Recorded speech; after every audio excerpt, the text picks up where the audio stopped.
The Central Club. Have you seen these, like, there's videos out there of people who go to these remote islands? Would you, is that something you'd fancy? Yeah, like I said, anything that's adventurous and involves an element of risk and testing yourself, I'll have a go at. I come unstuck at times. Like I say, you know, I've been rescued in mountains, 40 degrees of heat. I've run out of water and I'm going down, you know, I'm going cross-eyed, I'm confused, I can't walk in a straight line. You know, it does happen. I crossed the Sahara Desert. I know we have mentioned it, but when I got taken hostage. Yeah, go on, do you want to? Yeah, I was in Tunisia. I crossed 5 days across the Sahara Desert on my own, on foot. The villager said, you can't do it. He said, one, it's too dangerous. Two, you won't make it. What's the city or the? It's not a country. It's a city. It's the city of gold in is it Tunisia or Algeria? Begins with an M. Oh, I don't know. Malawi. No. Go on. Keep saying what you're saying. So, as I was leaving, the villagers were lining the road, clapping me off. Yeah, they give me a little procession. It was like, everyone wanted to see who the idiot was who was going to try and do it.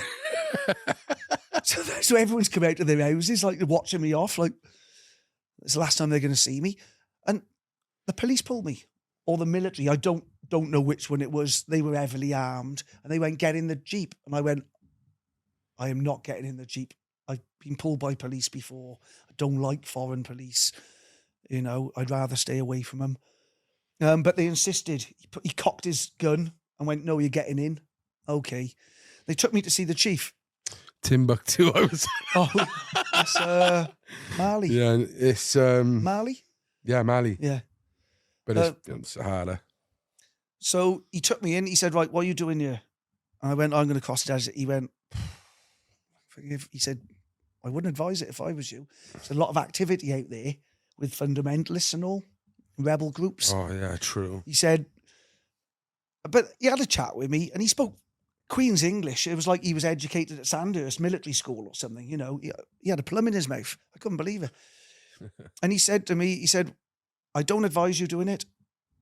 And he smiled and he went, but I can't stop you either. And he smirked at me. He said, do me one thing. Here's my card.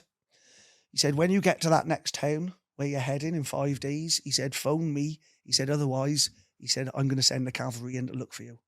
He said, you're going to cost me a lot of time, money and effort and resources. He said, because I can't leave a tourist out there. He said, so tell me when you make it. And if we don't hear off you in 5 days, we're coming looking for you. Great. I got the cavalry. So off I've gone, a couple of days into the desert. Yet again, run out of water, run out of food, bitten off more than I can chew. And is it literally like it is in the films, just sand? No, it's just scrubland. It's not. You will see sand dunes normally on the edges of the deserts, but when you're out in that desert, there's no life out there, and it's just scrubland, wasteland. It looks like it's been fucking nuked, you know. And honest to God, it don't take long out there to deteriorate. My dappers basically melted off my feet in the heat, right? I was struggling for food and water. A Jeep went past me on the second day and gave me some bread and water and offered me a lift, and I turned it down because I thought, shit, I got lucky here. Maybe I'll meet someone else who helps me. But I didn't see anyone after that. Yeah, I should have took the lift. Took the lift. But day 2, I seen a camp and I'm struggling a bit. And I thought, fuck, there's nowhere to hide. There's not even a pebble that big to hide behind. I would have watched them for a bit because I could see these long beards. And I thought, do I approach them or not, you know? But then I'm thinking, I've got to. I haven't got a choice. If I don't get water, I'm dead. I'm going to have to. So I walked towards them with my hands up. They freaked right out. They drove their 2 Jeeps around me, put me in there, took me to the camp. Only one of them, there's about 10 of them. One of them spoke English. His name was Mohammed. And he said, what are you doing here? And the first thing they thought, I was a spy. Where's your radio? Where's the others? Where's your vehicle? Where's your equipment? What are you doing here? Why are you watching us? You know, all that. And I'm going, no, I've just come for a jolly. I'm from Newport. I thought I'd try and walk across the desert. And of course, they're not having it. You know, they're going, no chance, no chance. So they sat me down, they interrogated me for a while, didn't hurt me, gave me some food and water, which is what I wanted. I'm trying to fill my bottles up as well at the same time. I'm trying to stuff food in my pockets, thinking of how I'm going to get out of here. And then they sat me down and went up. They said, right, we're going to have a discussion what to do with you. They went away, had a huddle down. Mohammed come back over to me. He said, it's your lucky day. I said, yeah. He went, yeah. You've been sent to us as a gift from Allah. Oh, yeah. Hey, thank you. I'm a gift. They're not, you know. Did you convert? Yeah. So this is what they said to me. They said, right, you've been sent as a gift to us. Allah has delivered you into our hands. This isn't by chance, you know. This is meant to be. So I'm thinking, do you know what? Happy. Better than the other option. Because he said to me, he said, look, if you convert now, we're going to do Shahada.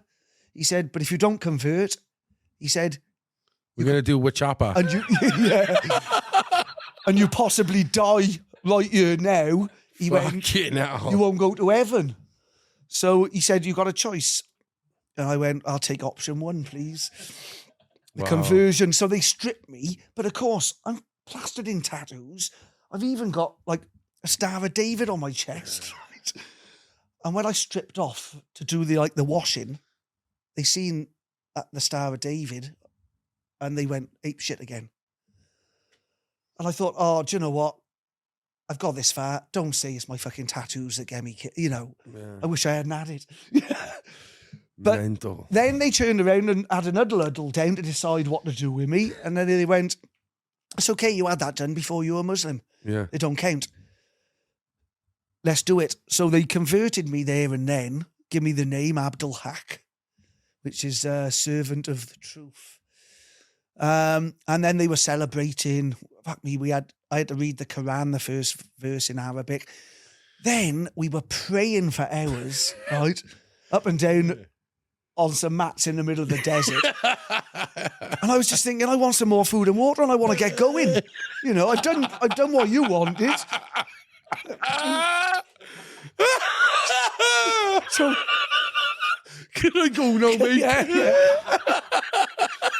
So we sat there and they said, oh, we're breaking bread now. So we had some bread, some yogurt, maybe some cheese, a couple of tangerines, you know, and we're eating it. Now, what have I done? I've been a Muslim 5 minutes, right?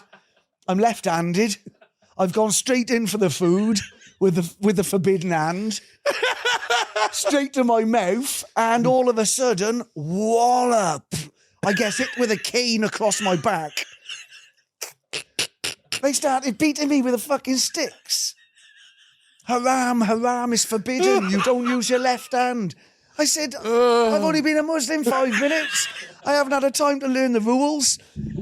So, do you know what? I sat on my left hand so I didn't make the same mistake again, so they didn't hit me with sticks. Anyway, after we've eaten, I filled my bottles, stuffed my pockets with food. Right then, guys, fantastic experience. I'm going to take this forward now. I'm a Muslim, all on board. And they went, where are you going? I went, got to get to this town. I got a couple of days to get there. Oh, no, you're not going nowhere. This is your family now. Oh, mate. Forget your life, forget your family. This is it. Your life now starts here with us. You're joking. So they wouldn't let me go. So they kept me there for 2 days. Now, they are feeding me. Yeah. But I'm thinking, how the fuck can I get out? How am I going to... And do you know what? I'd totally forgotten about that card from the chief. I totally forgot about it in my pocket. He gave me it like 3-4 days earlier, see? And it just didn't cost... I pulled the card out. I thought, holy fuck, my get out of jail card. I turned round to Mohammed. I said, listen, Mohammed, you're going to have to let me go because the cavalry's coming for me. 2 more days. If I'm not in fucking this town... They're sending the army in.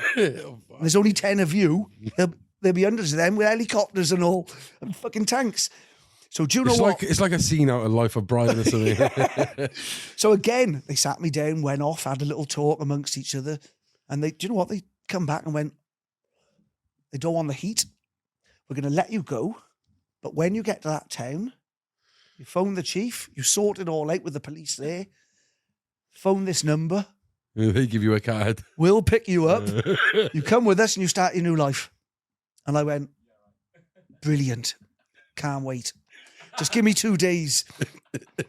But you know what? I walked for another day and didn't see another car. And I was fucked again. I was really tired. And the stress of it all. You know, I've spent fucking 5 days out in that desert. And then I saw, I seen a car come past me first. There's no roads, just through the desert, this car. And I dropped on my knees and just went like that.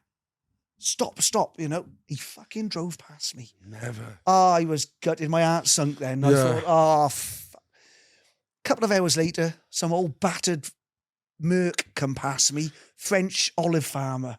And I was in Algeria. I didn't know. I've walked into Algeria by accident. Been walking so long. And he picked me up in his car. Didn't speak a word of English, but he just looked at me. I did like the help sign, and he jumped in. And he took me back. So I had to cross back into Tunisia, funnily enough, in the car with him. And I had to sneak back over the border because I snuck in. So I didn't have an exit stamp. Wow. So he got me there. Do you know what? I spent about a week in bed, just recovering from that, eating, resting, having a hammam, sauna, just chilling out. So yeah, I had that conversion there. That was 2012. I remember that.